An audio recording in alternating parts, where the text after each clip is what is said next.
Hi, good morning to you all.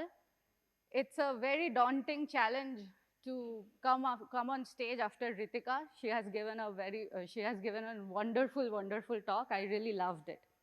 Now, I'll be talking about gender sensitivity in teaching environment. Let me first admit that I am not qualified to talk about gender. But yet I am here, and I will talk about gender, but it will be more from my experience, and also I will learn from your experience, okay? So that's the goal.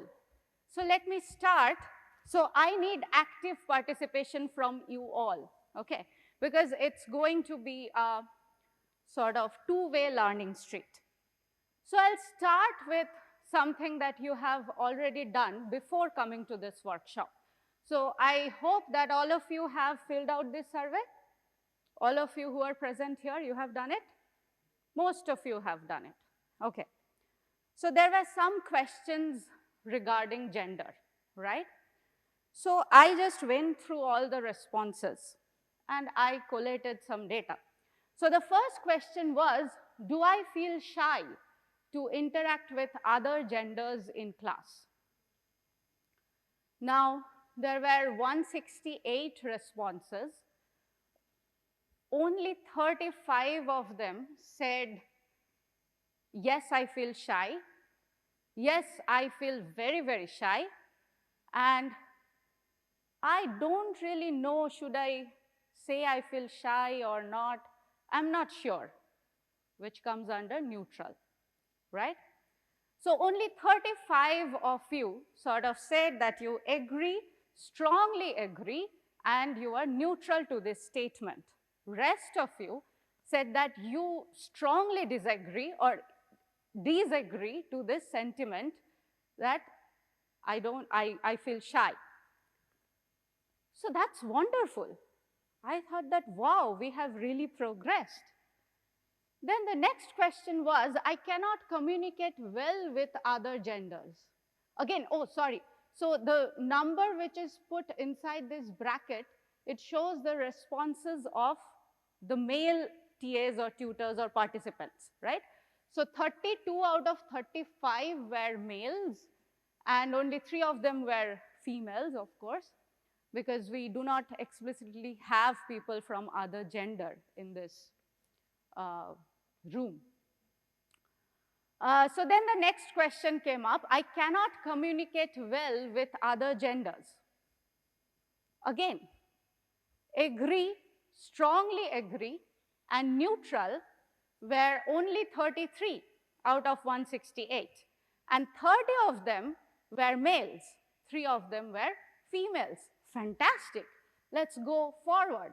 I'm always concerned about the feelings of students with other gender. This time, you got a little shaky because now you don't know if I say yes, what does it mean? If I say no, what does that mean? Sort of, you got a little bit shaky. Probably I should be sensitive. Probably I should not be. You didn't know what is the implication of this question. This question was ambiguous, I must admit. We got a little bit of more response here. We saw that 65 of you agreed, strongly agreed, and were neutral to this statement. Others disagreed. Fantastic. Let's move forward. I feel nervous to interact with students of other gender. Again, similar responses. So you have been really very consistent about your responses, which is a great thing. Again, we see similar numbers. 33 of you said agree, strongly agree, neutral. 30 of 33 were males. And yes, so it almost in line with the first two questions. Now I come to the last question. Overall, my interaction is different with students of different genders. Most of you disagreed, strongly disagreed. Only some of you said, I agree. Neutral, I'm taking all the neutrals to the agree part because I think neutral is like, I don't want to say for me, okay? So I'm interpreting it. I may be wrong, but that's my interpretation. So you see, again, you have 34 of you agreeing that my interaction is different. So this is lovely. I got really surprised and happy. I said, wow, we have evolved. We have progressed so much. It shows us an extremely rosy picture, right? I was happy. I thought there is no need of this session after all, because everybody has evolved. But then I took a little breath, and there was a little discomfort in me. I saw it, I was very happy, but I could not sort of reconcile my experience with the report of this survey. My experience and this report of this survey is not, it's not matching. So I wanted to show you some other data. Data from internet. Let's look into our overall literacy rate of India. This is 2023 data. So we have 74.04% is the overall literacy rate. If we look at the gendered rate, then the male is of 82.14%, female is 65.46. We are behind. Let us look a little deeper into this data. Rural areas. In rural areas, female literacy rate is at 50%. Bad, isn't it? Urban areas, look, 76.9%, which is, urban areas are way ahead, but still we are behind the males, right? So this shows that we are not, I don't know, literacy rates are not very inspiring as of now. And there are layered business. In rural areas, things are different. In urban areas, things are different, right? Then I move over and look at some more data. This is painful. This data is painful, right? You may say what it has got to do with crimes against women and our teaching environment and so on and so forth. Let's not kid ourselves. We all know that there is a connection. We may not be able to like tuck, tuck, tuck, tuck, draw that line very fast, but things are not that rosy. So that got me into thinking that what's happening here, because once I knew that I'll have to give this talk to you guys, I also talked to some of my tutors, some of my students, and they gave me some insights into how gender roles sort of play in a teaching environment. But again, that did not come up in the survey. So I got a little confused. The things are not really,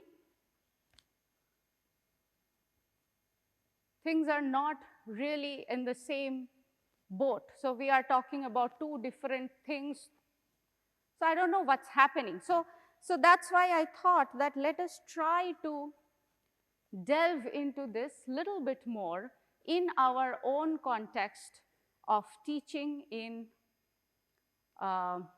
premier Indian institute like IIT Kanpur, where you have a lot of engineering departments as well as science, as well as humanities, everything is here, right? So I want to do an experiment. Yeah. My question is,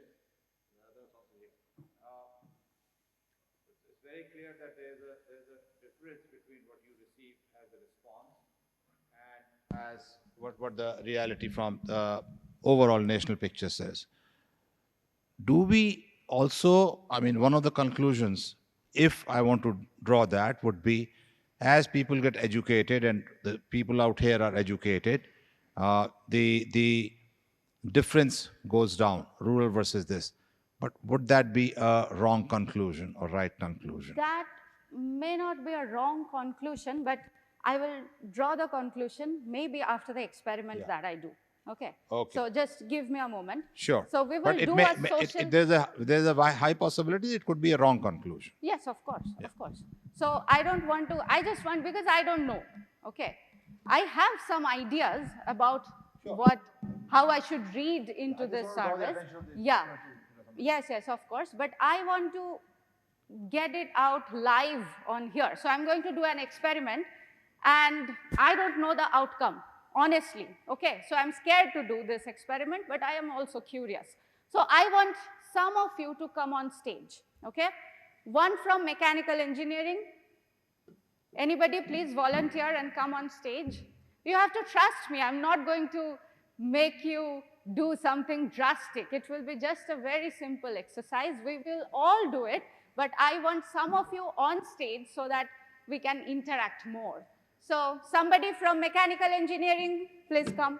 Someone from civil engineering, mathematics, economics, HSS, SEE, space, whatever we have, chemistry, chemical, BSB, please come, please make it quick. I do not have a lot of time. I'll have to finish this. Please come, please come. Oh, wait. Oh, thank you very much. Come. Come. Huh? Yes. So you see right here, yeah, of course. Only females are coming. What happened to the men? What happened to the men?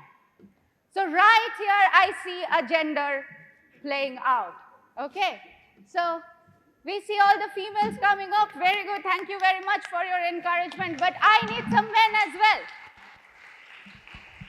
Come on the stage. Some men, please. When did you become so coward? I thought you were supposed to be rough and tough, always running. Am I scaring you guys? Come. Some more. Come. Some more men, please. Yeah, otherwise Professor Harbola is going to pull you, which is not going to be nice. Okay, thank you. Okay, so now we have, can you just quickly introduce yourselves? Just tell me your name and your department, that's it. Quickly. Yeah. Thank you. Name and department, quickly. Myself, Mangala Prasad. I am from Mathematics Department. Great. Chandan Soor, Maths Department. 2 maths, okay. Radhika Saraugi, Mechanical Department. Shruti Barna Ghosh, Economic Sciences. Hi, my name is Jyoti. I am from HSS, Philosophy. Great. Hello, I am Anjali Mittal. I am from Department of Mathematics and Statistics. Oh, we have 3 mathematics, you see. Yes, he is Professor Manoj Harbola. I'm Manoj Harbola from CERTEX. CERTEX, okay. I am Sandeep Kumar Kataria from Space. Okay, From great. space. You are from space. Do we see a spaceship here? No, not yet. Okay. So you all will be doing the same exercise, okay? You will have to trust me. I will now ask my friend over here, where did he go? Please make all the lights go off. Lights off. Lights off. All lights off. Yes, that's very good. Great. We will take a deep sigh and close our eyes. All eyes closed. Ours also. Yes. Okay. Everyone's eyes closed. Trust me, close your eyes. Okay. Think about a topic which you like very much in your own department, in your own area. Think about a topic that you are very excited to teach to other people. I hope you have found your topic by now. Think about a day in the morning and you are going to teach this topic to a class. This is your first day in class. You have dressed up, dressed well, taken shower, prepared well for your lecture, and you have gone to the classroom. First day of class, many new faces are coming in. There are lots of students, maybe 30 students you have in your class. You ask them to introduce themselves.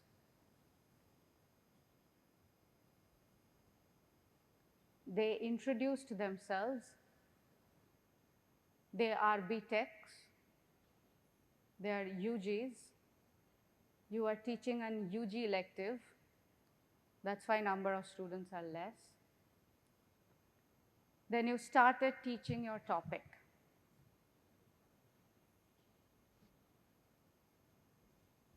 Once you have progressed a little bit in teaching, there is one student raising their hand. They are asking you a question.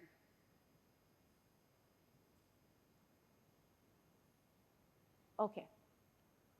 At this point, let us turn on our lights back. Let there be light. How about eyes? Eyes are still closed? No, eyes you can also open. Light on kar dijiye bhaiya. Let there be light. Okay. All right, you can open your eyes. Okay. You have seen the classroom when you were closing your eyes, right? What were your students wearing? Can I just pass on the mic? Yeah? You can Normal clothes, the way BTech students usually wear to class. So like what?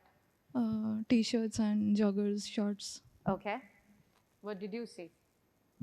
I not focused on that wearings. It was shirts, pants, and all. Okay. Same thing for me. I didn't focus for that clothes basically. Okay. I haven't noticed. Okay. Not noticed. Yeah, I also didn't notice unless it was some sort of an outrageous or very colorful or different, but otherwise generally Okay. didn't pay much attention. Okay. I also did not pay attention to the Clothes. clothes. Okay. Yeah. Likewise, it was too much of a minor detail to notice, but I could imagine that they were wearing normal clothes like day-to-day life as they do. Like what? Be specific. Shirts, shorts, full pants. Girls also wear something like just Okay. normal, like saying. All right. You? I have also not noticed. Not noticed the clothes. Okay. Who asked question in your class? Till now, so as you were running us through the exercise, I didn't think I went to the teaching part. So I Okay. had not You taught were anything. at home yet. No. I was there. I was asking their name, introduction, Okay. but I didn't go to the teaching part. So since I had not taught, Okay. so That's yeah. okay. That's fine. Perfectly fine. Based on my past experiences, I have not No, taught what a did you class. see right now? Yes, I just imagined somebody who had already asked me a question before, which was a boy. Okay. Yeah. I didn't ask the question, but no. You didn't see. Okay. One boy basically. Yeah. Same, one boy. One boy.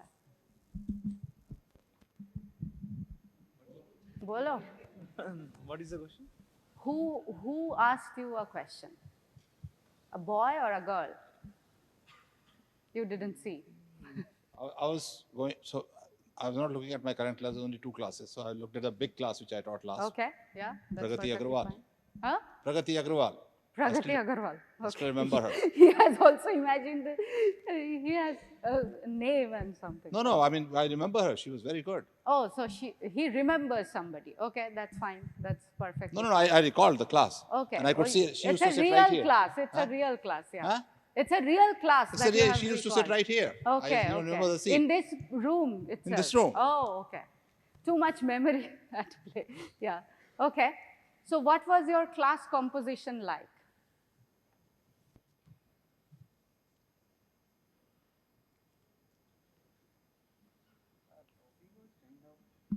No. Demographically.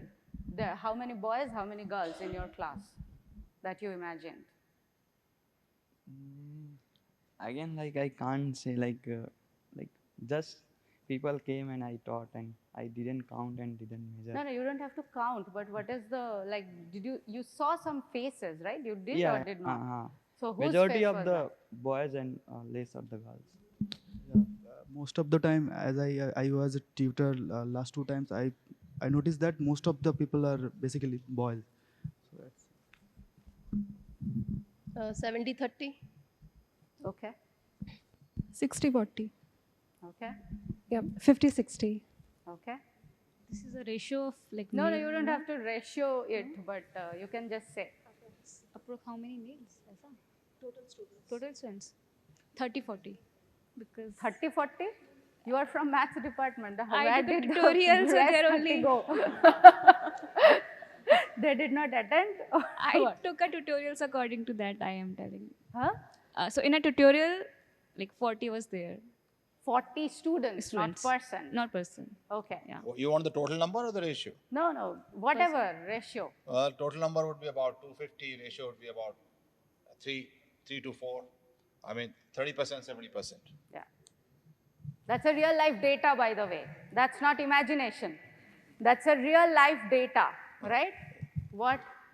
Equal, almost equal. Equal? Yeah, 50. Which department you are from? No, you are asking me. I'm sorry, huh? You are Space. asking. Yes, space. But where did you do your undergrad? Which They department? don't have any undergraduate. Yeah, so which department you did your undergrad? Physics in physics. IIT Kharagpur. Yeah. And there was equal ratio of two No, genders? no. Okay. That was like 20. Okay. All right, thank you very much for coming on stage and doing this. So my point was... You want 5 more students, I can tell you with the seats. Huh? You want 5 more students, I can tell you with the seats. Yeah. So what I was trying to look at, that really, since the survey is not making a lot of sense, what I wanted to look at, that really when you look inside yourself, what do you see when it comes to a classroom in different subjects, okay?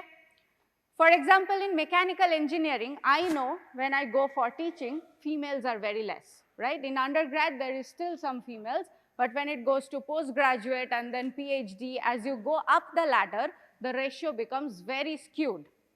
Look at the ratios in terms of faculty members. Mechanical engineering, I am the only female faculty. Aerospace engineering do not have any female faculty. Chemical engineering do not have any female faculty. Civil engineering, I think there are two female faculties, right? So that's the ratio, right? When it comes to chemistry,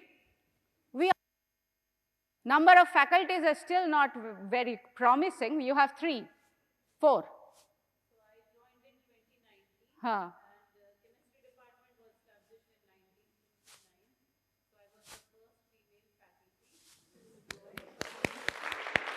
Let's give a hand to her, right?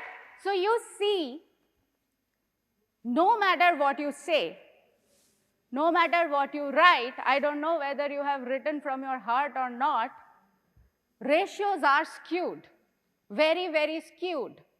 So it can't be that you really think that everything is equal in our classrooms.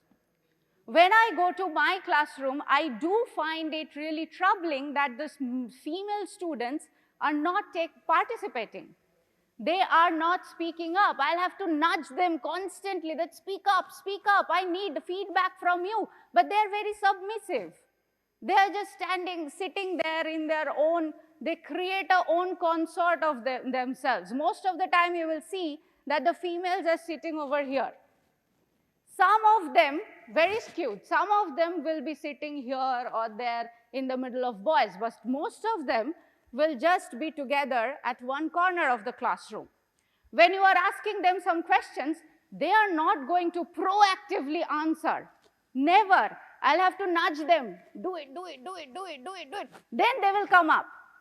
And probably they still come up because I'm a female. Because when I'm sitting in my office, I get this request. There are many female students, UG students will come to me and tell me that I want to do UGP with you because you are a female professor. I don't want to go to some male professors and do UGP with. So if this is there in our section of the society, then how can it not be there in your field, right? In your field, right? How can it not be there? So that's why it's troubling. So probably you are not admitting, probably you are not acknowledging, which is the first and most primary thing to do, that acknowledge. You don't have to do anything bigger than that. Just acknowledge that there is a problem. There exists a problem. Please do acknowledge it. We need to do something about it. Yes, we definitely need to do something about it, but it's a long-term process. It's not going to happen just after this workshop ends. It's not going to happen drastically overnight. If we don't even start acknowledging, we will not go anywhere with this, right? So as a TA, as a tutor, especially if you are in a department which is predominantly a boys' club, you need to pull these female students out of their own cocoon. For that, you need to pay extra effort. You need to nudge them. You need to talk in certain ways so that they feel encouraged. They do not feel scared for God knows what, but for something.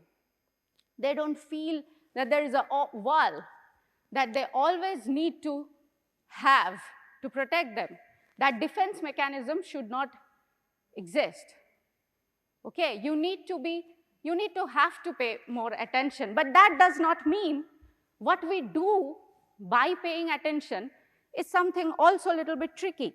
So that's what, sorry, I'm taking a little bit of more time. I'm very sorry, I'll just take five more minutes and wrap up. So what happens is, when we start paying attention, we become a little defensive. We say that when I'm talking with my male colleagues, if I'm a male student, I'll be very open. I will use some jokes to explain some concepts, which works fantastically. You use a joke which is about something, some nonsensical things, you use it to describe a very tough concept in mechanics. Okay, you use that.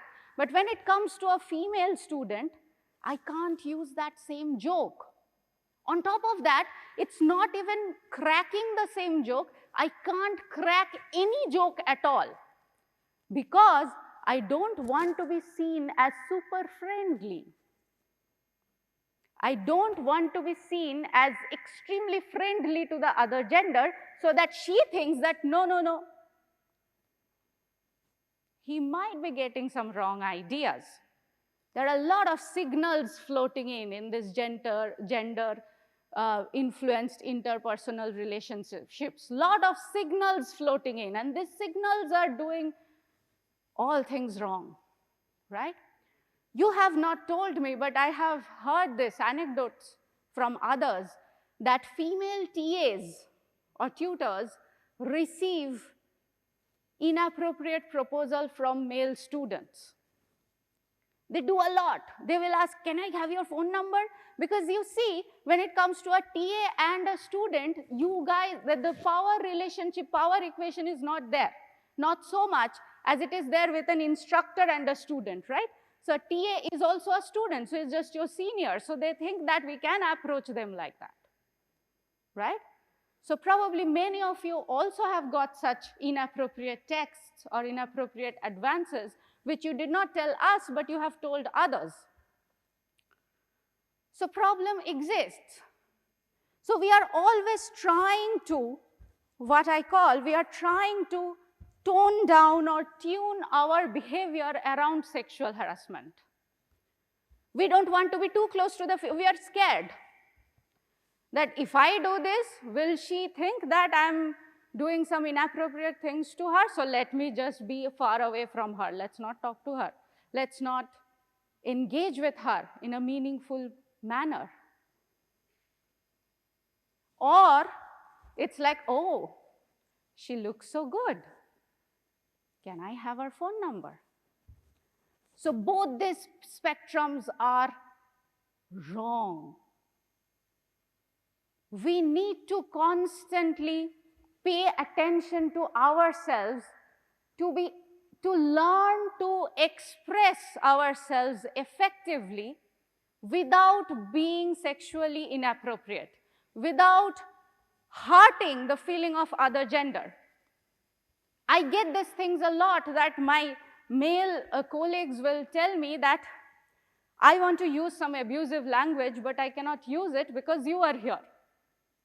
So it feels like that I am not allowing them to speak their mind. So my presence is a bad thing for him, right? But that should not be, and he doesn't mean that also, probably. But the way he's conveying things, this is what it looks like. I tell them that, why don't you learn to express your excitement in a better way? You learn to express your excitement in a better way so that you don't have to use those words. So our vocabulary is gendered. We don't know it. Soumya talked about it yesterday. She said that silent treatment. We have all seen Dilwale Dulhania Le Jayenge, and we have not really progressed a lot far ahead of that. So silent treatment does not work in India. You will have to constantly tell them no. The boundary has to be set clearly and effectively. So please do not position, let us take a pledge over here as we finish. I'll have to finish. So let us take a pledge over here that we are going to look at ourselves one more time, or many, many more times. Let us introspect. Whatever we do, we are not doing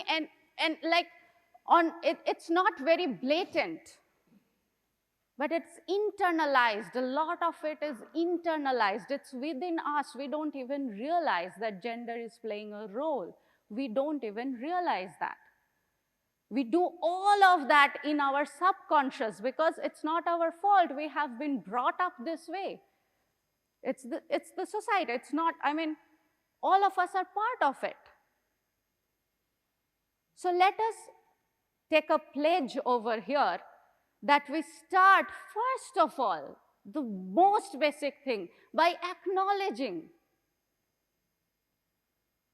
that there is a problem. First you acknowledge. Then you take a step further and think about what can we do as human beings to address that problem. Very little things. Very little things. Let us recreate our vocabulary. Let us learn how to express excitement in presence of other genders. Let us learn how to communicate effectively without giving wrong signals. Let us learn what is appropriate, what is inappropriate, without the fear of sexual harassment all the time.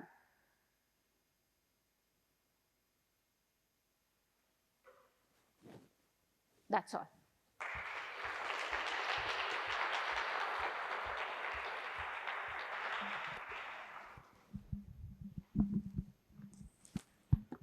So thank you for this. Actually bringing the point forward in a most direct manner, right? This is the most crucial point which at every workplace one tries to, work around, but the best way to tackle it is to confront it directly. We may have some time for a very quick short question if somebody has, which cannot be delayed any further, if there's something. Yeah.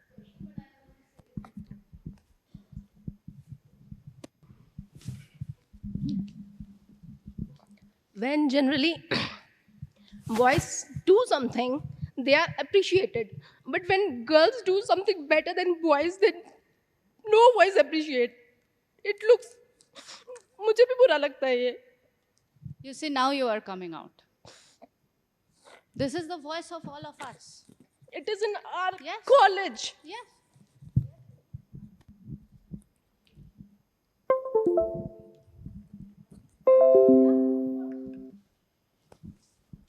Yeah. So I was told by a female student, yeah, she worked with me for 2 years, yeah, intermittently, and she told me that perhaps that was the only office in the department where she felt safe. Like my meetings usually go on for at least 3 hours.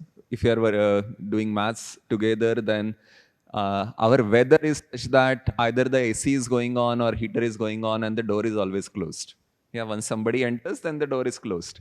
But she told me that lot of air conditioning power is wasted because whenever she entered other male faculty members' office, then the door would be always open. Yeah, just for other people. I have no idea why that happens. Yeah. That is the behavior working around sexual harassment. That's the problem. It's a fear dangling over them, but Yeah. they do not look into themselves. And yeah, for me, it was like shocking after 8 years of job here, hearing this. I don't really notice that. For me, it just people are doing maths. But yeah, we are wasting a lot of air conditioning because of this. I think one thing you said was very important, and that is, you see, when so many females are coming into as a workforce, it's we look at things how girls are facing problems, and I think both the people have to be sensitized. You showed a very skewed data where girls had not responded, but boys had responded. They probably felt it's okay, you know, we don't feel anything. I think it's equally difficult for both of them. One class which never got the opportunity to do things, other class which always felt privileged to get opportunities, now they know how to handle it. So I'll just... let me just complete, then I'll say. So I would, there's a book called The Storm in My Teacup. This is written by a lady, professor of physics. It's a fantastic book. She was going on a book tour, and at the end she was asked, you're a female physicist, what do you do? She said, I don't care. Let us treat each other as persons so that the world becomes a better place for all of us. And I think if that's the way we think, then what I started with, that if I'm thinking as a boy that, look, I was privileged and she's coming, taking my place, and how should I behave? Like you gave the example that somebody not using a cuss word. Rather than that, can I become a better person if I do inclusive? So to boys, that's why I made that point, that boys can be, the world can become a better place if we become inclusive and start using better language, better behavior, better things.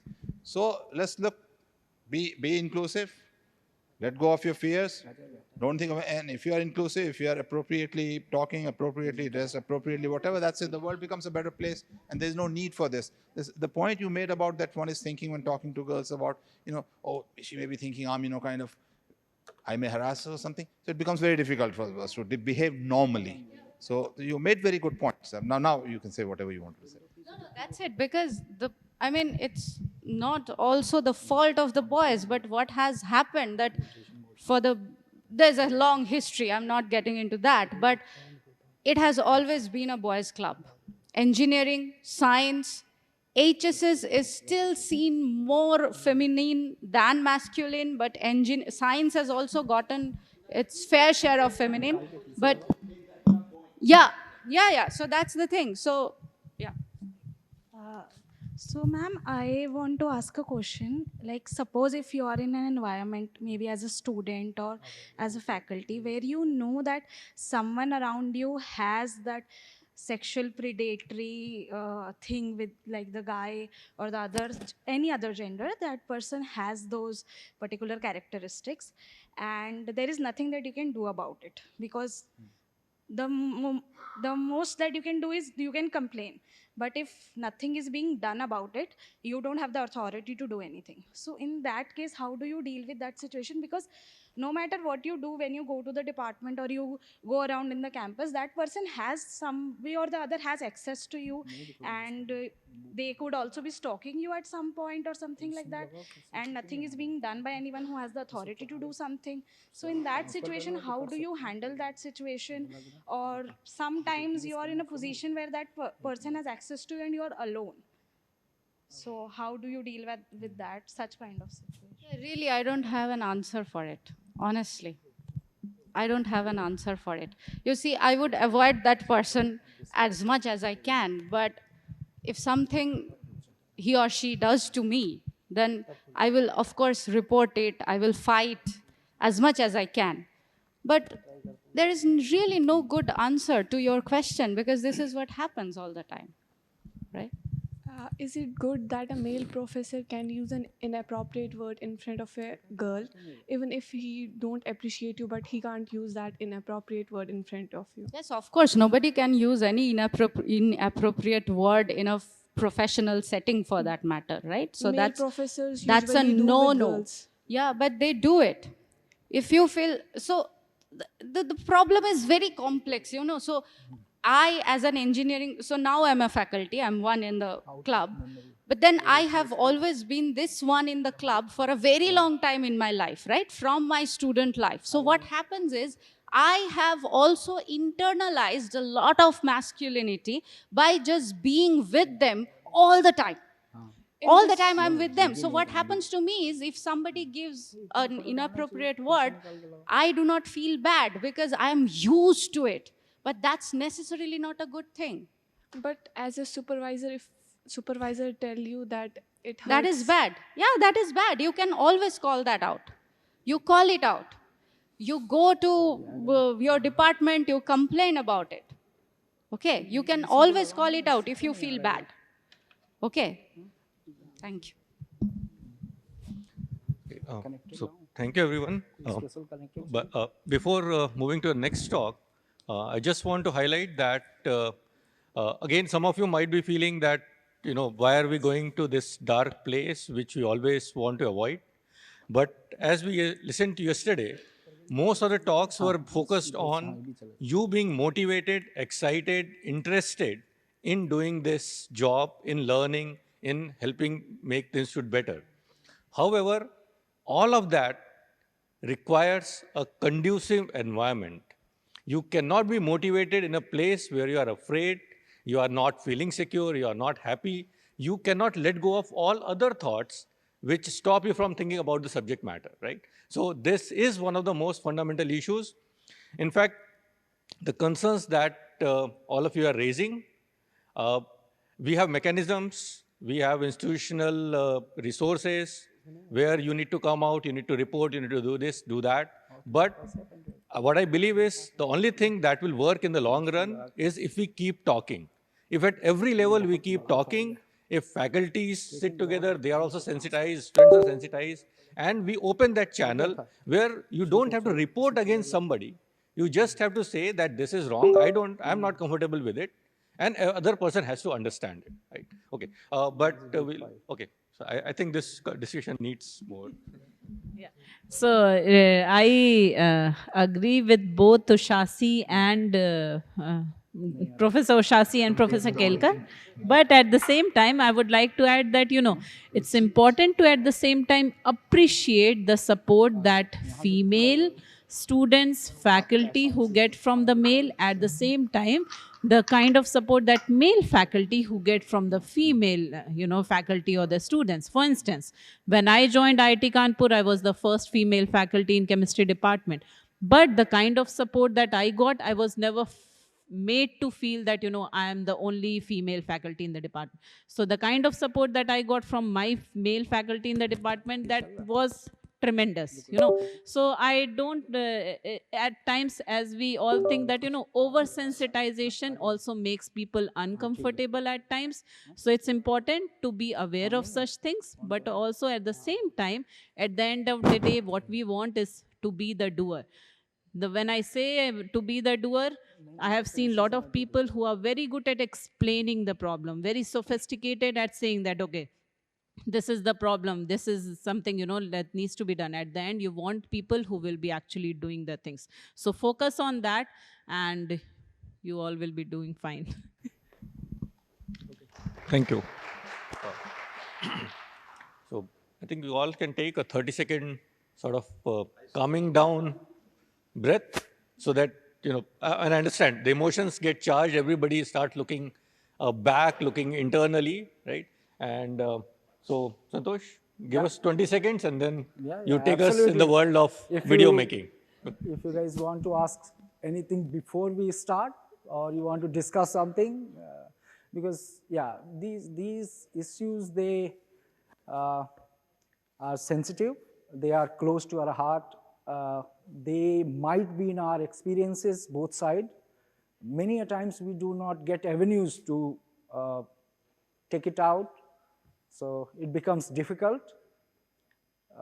But as Professor Ushasi said that, and Professor Aditya said, the best way to counter is to face it, and then be as bold as possible without any inhibition.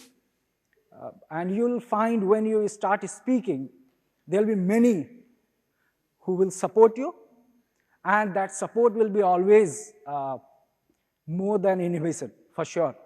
We do not know because we are not saying it, we are not asking from someone. If we just say, we share, then it becomes much easier to counter. So, yeah.